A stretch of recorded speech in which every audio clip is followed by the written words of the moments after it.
Bienvenidos a Cruza de Palabras por Telesur. Soy Hernández Navarro y hoy está con nosotros el periodista y escritor Carlos Facio. Carlos es además defensor de derechos humanos, es director general de la segunda visitaduría de la Comisión Nacional de Derechos Humanos, ha dado clases sobre derechos humanos a lo largo y a lo ancho del país y es autor, no exagero si digo, de 20, 30 libros, por lo menos, Carlos. ¿Estoy en lo equivocado? ¿Estoy equivocado? Un poquito arriba, pero una docena, todavía más. una docena de libros. Libros sobre la coyuntura política mexicana, sobre los principales jerarcas progresistas y no progresistas de la Iglesia Católica, etcétera, etcétera. Y acaba de sacar una obra, Plutócratas y Populistas, la tentación del poder en tiempos de posverdad. Una visión al mismo tiempo panorámica y a profundidad prácticamente lo que son los dos últimos años del gobierno anterior de Enrique Peña Nieto y la nueva administración, lo que se ha conocido como la Cuarta Transformación. ¿Qué es ese título, Carlos? ¿Qué significa Plutócratas? ¿Qué sentido le das tú a una palabra tan complicada hoy en día como la de populistas? Bueno, justamente para abordar, digamos, los últimos 4 años en México, pero también insertado en el mundo, nosotros hemos venido hablando de que en el mundo, en Estados Unidos en particular, en Europa, estamos gobernados por una plutocracia internacional que en el marco de una lucha de clases llevada a cabo a través de una insurgencia plutocrática, es decir, por los megamillonarios del orbe, se inscribe en procesos de transformación como este de la 4T de López Obrador, que justamente desde el mundo del poder real, que es el gran capital, lo tildan de populista. Entonces, lo que nosotros recuperamos en el título es la expresión de cómo se da alguna de estas manifestaciones, de esta lucha de clases en el sistema capitalista hoy, y entendemos que el poder real lo tiene la plutocracia. En México, por más que está habiendo un proceso de cambio de corte progresista, de tipo nacionalista, reformista, lo que hay es una pugna con sectores del gran capital que de alguna manera, bajo los viejos regímenes del PRI y de Acción, del Partido de Revolución Institucional y de Acción Nacional, había una colusión entre el poder político y el poder económico. Y entonces, el título tiene que ver con esa contradicción que expresa la lucha entre el poder real, el poder económico, y un proceso de cambio que no sabemos bien a dónde terminará, pero que tiene una inflexión que a través de su liderazgo, un liderazgo de tipo carismático, que por definición de la palabra, de la expresión, de la categoría populista, nosotros preferimos la de Laclau, el argentino, un sociólogo argentino, que plantea populismo como no la contradicción entre pueblo puro y el grupo hegemónico, poder en beneficio del cual se gobierna, sino como la posibilidad de que haya un gobierno que se centre en la representación de las mayorías populares, pero esto tiene sus contradicciones en el aterrizaje, ¿no? Y entonces, bueno, a lo largo del libro vamos, a través de 18 capítulos y una introducción, primero definimos qué es populismo, qué es plutocracia, y también planteamos esto de la posverdad, ¿no? Cómo se inserta justamente estos 4 años en el tema de la posverdad o los fake news, que no empezó ahora, ¿no? A lo largo de la historia, los imperios, los grupos hegemónicos, los grupos gobernantes han mentido a la sociedad, utilizado la mentira como arma de guerra, ¿no? Entonces, bueno, la tentación del poder tiene que ver también con que en las últimas elecciones en México, en 2018, prácticamente la oposición política quedó pulverizada. Quienes habían agarrado la posta en algún momento en los últimos años, la descomposición del gobierno de Peña Nieto, era los medios hegemónicos.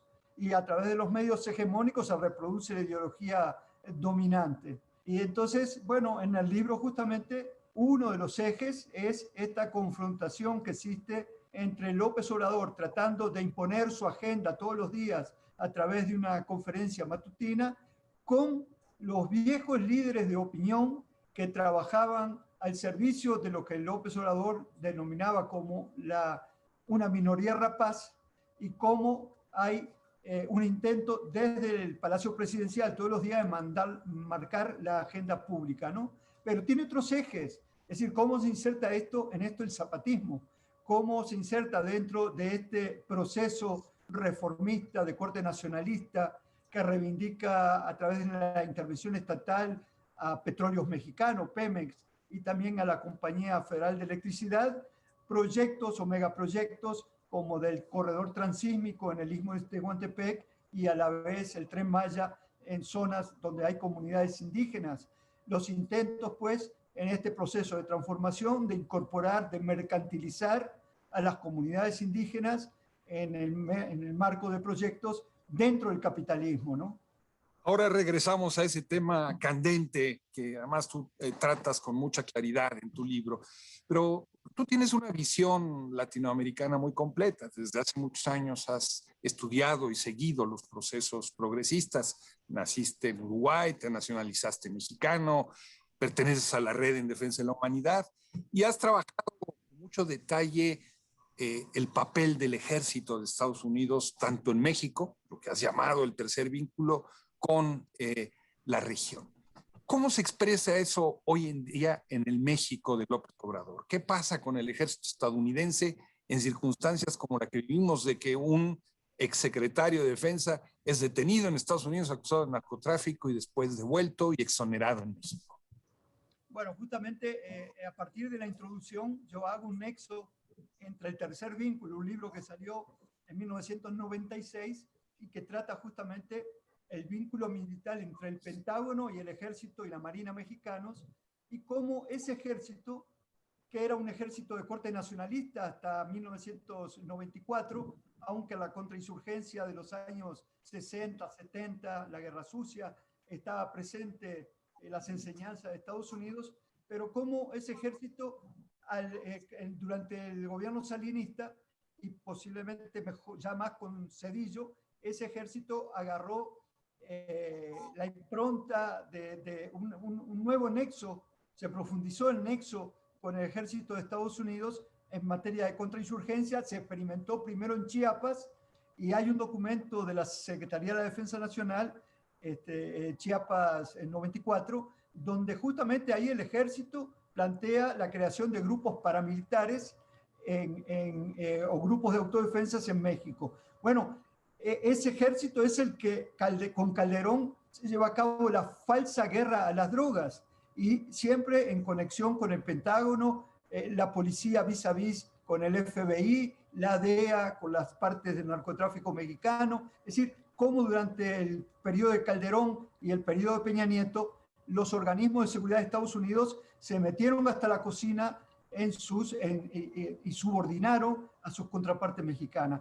Hoy tenemos que con López Obrador en la campaña, incluso en una entrevista que le dio la víspera de asumir el gobierno al diario La Jornada, él planteaba que si por él fuera, él disolvía al ejército. Y luego decía también que él quería un ejército mexicano que saliera de la parte represiva y hacerlo un ejército tipo Naciones Unidas.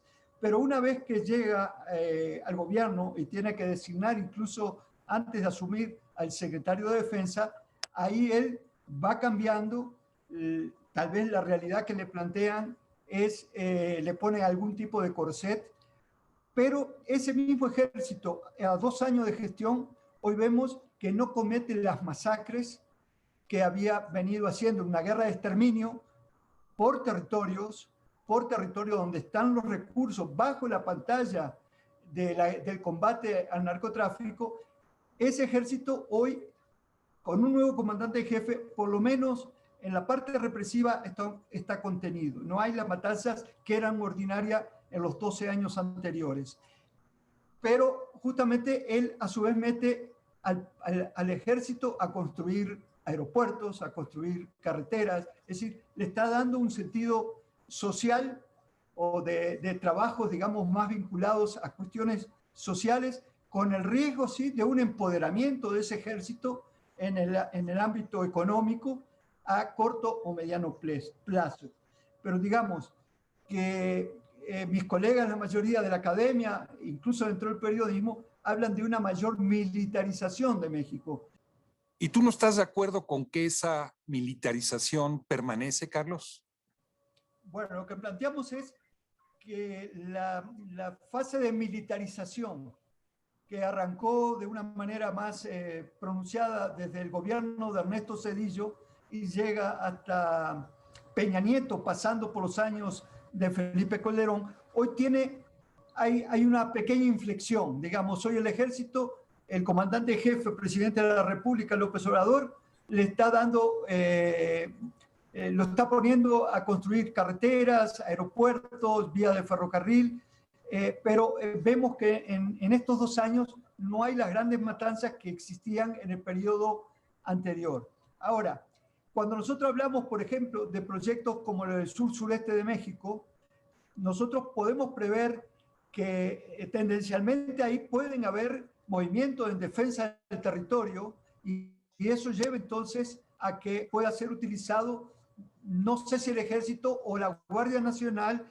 que de alguna manera es una guardia que tiene un componente militar porque sus principales elementos son extraídos particularmente del ejército, también de la Policía Federal antigua, ¿no? Entonces, bueno, estamos ante ante un proceso nuevo que no sabemos hacia dónde vaya a conducir. Ese ejército que López Obrador dice tipo Naciones Unidas, un ejército que respete los derechos humanos, bueno, en la práctica concreta, en los 2 años pasados, no se ha habido una contención del carácter represivo de ese ejército.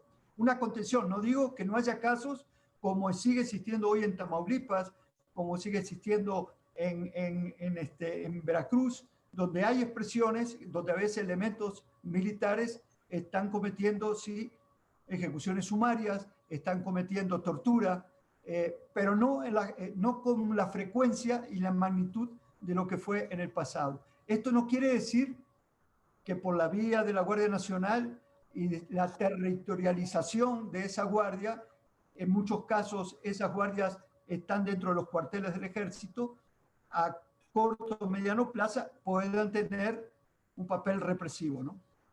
Nos explicabas el nuevo papel del ejército y hablabas también del papel de la Guardia Nacional.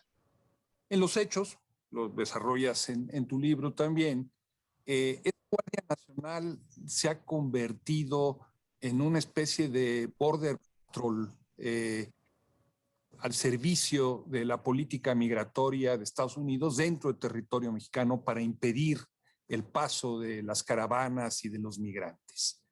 ¿Tú ves esto como una señal de militarización o cómo lo explicarías tú?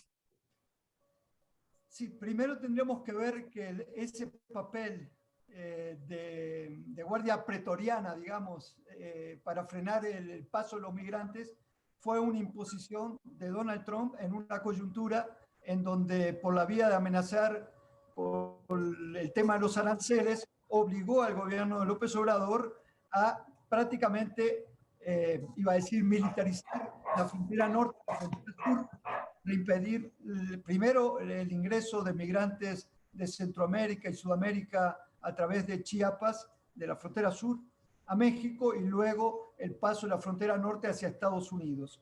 En ese sentido, rompió la propuesta inicial de López Obrador que le había planteado a Donald Trump de hacer un acuerdo para el sur de México y Centroamérica para un proyecto de contención de migrantes en lo que es la zona de la península de Yucatán y algunos estados del sureste.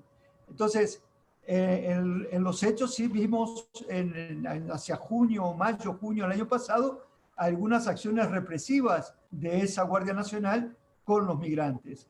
¿Es una forma de militarización? Sí, pero a su vez lo podríamos ver en otra variable, que es una ruptura con el ejército, en el sentido que se crea un nuevo órgano que, aunque podría depender en parte de los mandos de la Secretaría de Defensa Nacional, ya tiene una estructura autónoma que debería ser fiscalizada por el Congreso de la República para impedir justamente que se convierta en un órgano de represión como el que existía anteriormente. Pero bueno, en los hechos está cumpliendo una función de contención. No sabemos cómo vaya a ser con la nueva administración Biden, cómo será el tipo de presiones, que sin duda no serán tan directas como las que tenía Donald Trump, pero que también durante las administraciones demócratas las formas de intervención indirectas o encubiertas de Estados Unidos pueden ser más eficaces que las que aplicaba Donald Trump. Entonces, bueno, es una incógnita saber cómo va a manejar la nueva administración de Estados Unidos, no solo el tema del narcotráfico, sino en específico el tema de la seguridad. Y la seguridad no solo comprende la represión, digamos, o el combate a las drogas, sino también la seguridad nacional de Estados Unidos y el papel que le da en la frontera sur al ejército y a la marina y a la policía mexicana en función de esa seguridad nacional del imperio. Carlos, ya sea desde la academia, desde el periodismo, ahora desde el aspecto institucional, tú has estado ligado a la defensa de los derechos humanos. En este periodo de la 4T, se han seguido produciendo asesinatos de dirigentes sociales, muchos de ellos indígenas, ambientalistas, crímenes contra periodistas, desapariciones de ciudadanos de a pie.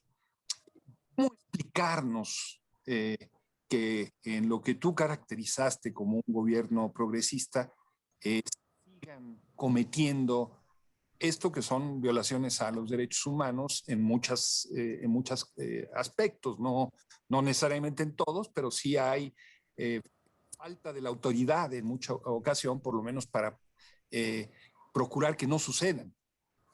Sí, el tema es delicado. Yo en lo particular pensaba que López Obrador tenía una estrategia para la contención de estos fenómenos que se venían arrastrando desde el salinismo.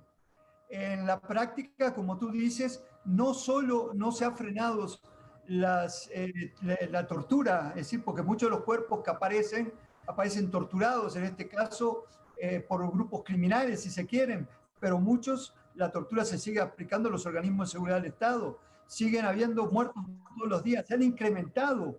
Es decir, esta crisis humanitaria que decíamos que se había multiplicado en el proceso de Calderón a Peña Nieto, los números durante el mandato de López Obrador se han incrementado. Lo que tú planteas como crímenes de periodistas, como de dirigentes sociales, de muchos defensores de luchas campesinas, el caso de Yamir en Morelos, por ejemplo, de ambientalistas. Bueno, esto sigue ocurriendo. Evidentemente, la política en materia de seguridad, ha sido un fracaso hasta ahora, no se ha podido contener. Lo que existía antes, lo que yo definía antes, era que era una guerra de exterminio que era practicada directamente por el ejército, por la marina, por la Policía Federal, de consumo con grupos criminales en varias partes del país. Ahora esta violencia aparentemente